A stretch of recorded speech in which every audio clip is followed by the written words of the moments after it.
A plank of mass m1 with a bar of mass m2 placed on it lies on a smooth horizontal plane. A horizontal force growing with time t as F is equal to at, where A is a constant, is applied to the bar.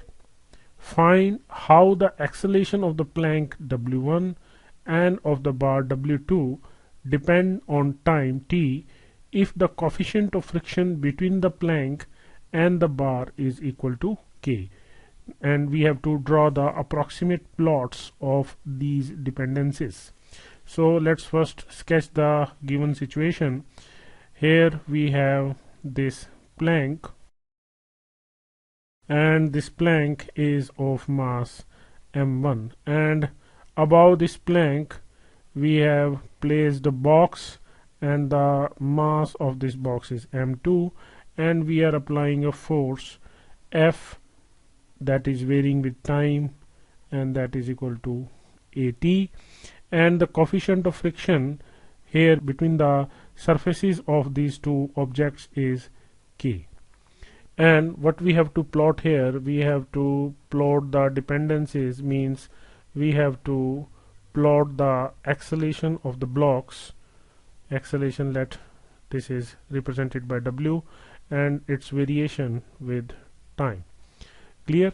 So if you see carefully that if we apply this force F on this block of mass m2 and the surface between them is frictional, and this is the surface on which both these blocks are placed, and this surface is frictionless. Clear?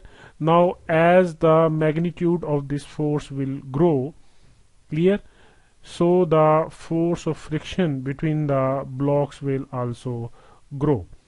Clear? Now both of these blocks will move so long as the force of friction between these two blocks will reach the maximum value here, and the force of maximum static friction, the maximum friction that can act between these two blocks, is m2g into k. Clear? So that is the maximum force that can act between the blocks. So unless this force becomes greater than this force, both of these blocks will move with a common acceleration.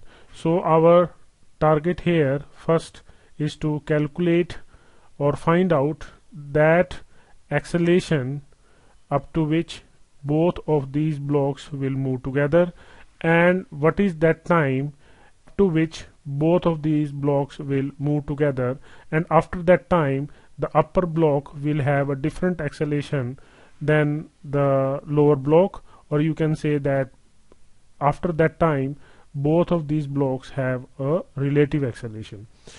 And in such cases, as I have told you earlier in problem 12, for a better understanding and more numerical values, you can see problem 12 on laws of motion. The problem named as block on block, here it is the same situation, block on block. Clear?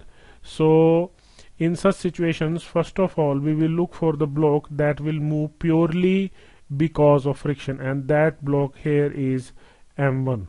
Here this is m1. Clear?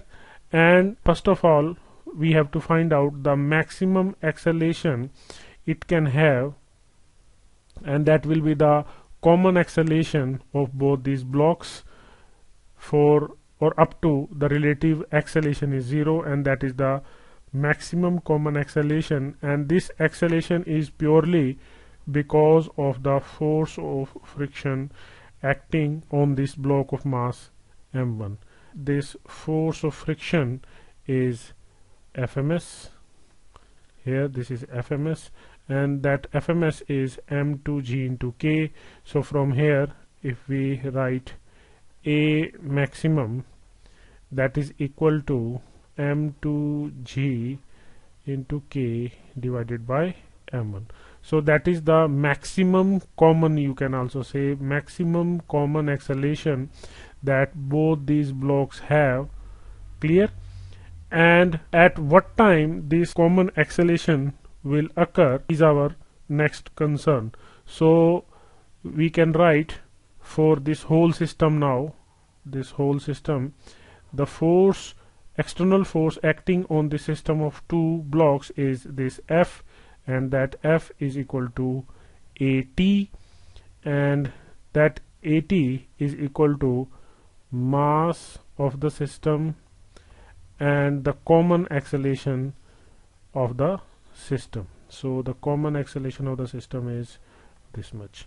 So from here we can say that this time t, or this is the time t at which this acceleration is achieved by both of the blocks, clear, or the maximum common acceleration of the system, and that t is equal to k into m2 by m1 into g into m1 plus m2 divided by a.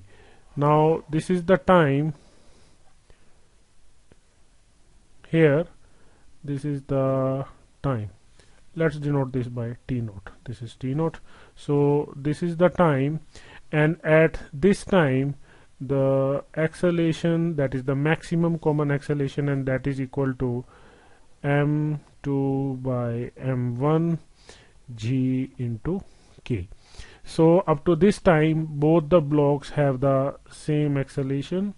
Both the blocks have the same acceleration, means up to this time W1 is equal to W2. But after this time the magnitude of the force acting on this block of mass m1 becomes constant, hence its acceleration will not increase.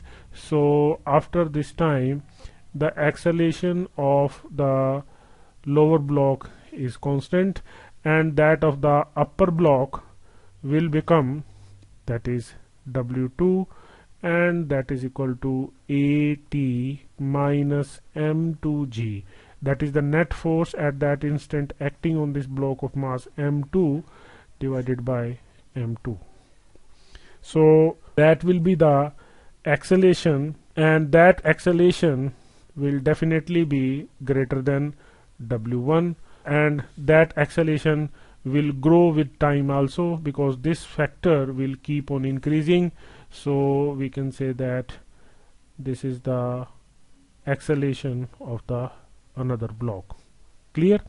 So up to this time both of the blocks will move with a common acceleration this much, and after this time the lower block will have a constant acceleration and the upper block will have a greater acceleration than the lower block, means both of the blocks will have a relative acceleration afterward this time.